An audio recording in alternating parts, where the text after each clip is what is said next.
Former Prime Minister Arthur advises his ex-party colleagues not to fear that dealing with privatization could cost them the government. That's our top story in our Barbados Today morning news update for Wednesday, February the 14th. I'm Emmanuel Joseph. Thanks for joining us. Former Prime Minister Owen Arthur has advised his ex-party colleagues in the opposition Barbados Labour Party that they ought not fear that discussing privatization could cost them the government in the upcoming general election. In his farewell speech to Parliament yesterday, during the debate on the 2018-2019 estimates of revenue and expenditure, he reminded the BLP that dealing with controversial issues was part of the party's heritage. He listed a number of BLP candidates who lost in 2008 when privatization was not a campaign issue, but won in 2013 when it was, to press home the point that the BLP should deal frontally with the topic. Dealing with major economic matters, no matter how controversial they might be, is part of the heritage of the Barbados Labour Party. And that they were wanting to feel that in this, they can join the great debate that is necessary in the knowledge that great causes, as Marley said, were never won by doubtful men. And that let the next election be a great conversation about the future of the land. Education Minister Ronald Jones is backing the establishment of a national youth service that will help counter violence among school children. Speaking in the same estimates debate, Jones recalled efforts had been made as far back as the 70s to introduce such a service, but had been met with problems of race and social segregation. I still believe that we might be able to have a version in which young people must be able to do community service. And community service doesn't mean you have to go and sweep the street. It means that you can be involved in the various groups of your school. You can be involved in the various clubs and teams in our community. It means that you will be able to pursue the kinds of programs of entrepreneurship, value clarification, discipline, question of patriotism must be there without becoming only self-lovers. Jones again dismissed calls for the installation of metal detectors at schools. We cannot be happy for so many of our young people having knife and gun and scissors and screwdriver going out there.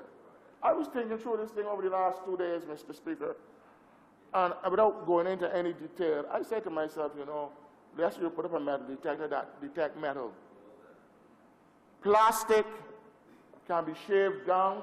I won't go any further, but I'm sure there are so many other things that can be used to maim as weapons that metal detector can detect. Debate on the estimates enters its third day today. There's regional and international news after this short break.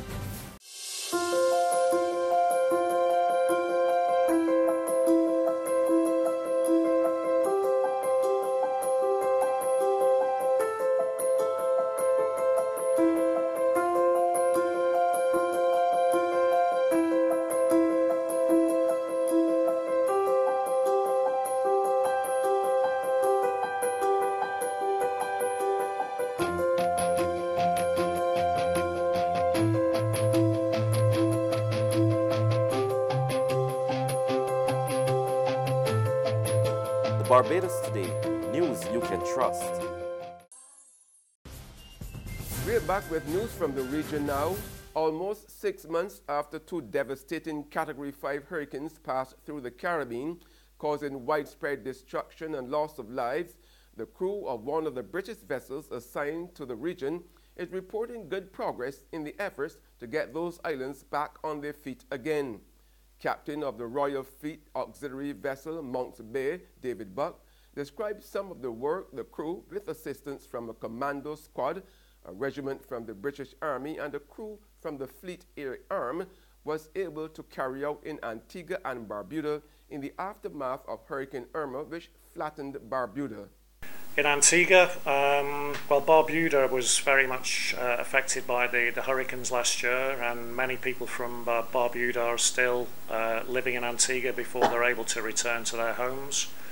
The ship was able to provide some support, community work to a school for deprived children in Antigua, which was very rewarding for us. We were able to send 2 teams ashore on 2 separate days, and that was most rewarding, and we were able to achieve quite a lot of clearance of that school in a short time, and to see the place brought back into some sort of normality after the troubles and travails of last year. So very, very rewarding work, and good for the ship's company to be involved with that sort of operation. In Captain Butt's estimation, the 2 British dependent territories of Anguilla and the British Virgin Islands may take between 18 months to a year to recover fully. We're here in Mounts Bay just to lift those capabilities and have those people on board that provide those skills. We provide the feedback on what was experienced in the hurricanes last year, and it's very much up to the higher authorities in the UK, working with the disaster relief authorities locally out here, to decide how to take forward the future capability and future readiness should a similar event happen again. So we feedback the information on what happened, what we saw, what was encountered, and we'll react to that accordingly and enhance and be better prepared, if that's possible, for any future event next time. On the international scene, Oxfam International Chairman Juan Alberto Fuentes Knight has been arrested amid a corruption probe in Britain. Fuentes Knight, a former Minister of Finance of Guatemala, and former President Alvaro Colom are 2 of 10 people detained as part of a public transport graft probe. In more international news, a second U.S. judge on Tuesday blocked President Donald Trump's decision to end a program that protects immigrants brought to the United States illegally as children from deportation. That's news, but for the very latest, visit our website at www.barbadostoday.bb. You can also subscribe to our e-paper, email updates, or like us on Facebook. We are also on Izumi Media in bus terminals, as well as Screenplay at supermarkets and gas stations near you. You can also hear us on Mix 96.9 FM. I'm Emmanuel Joseph. Have a fantastic day.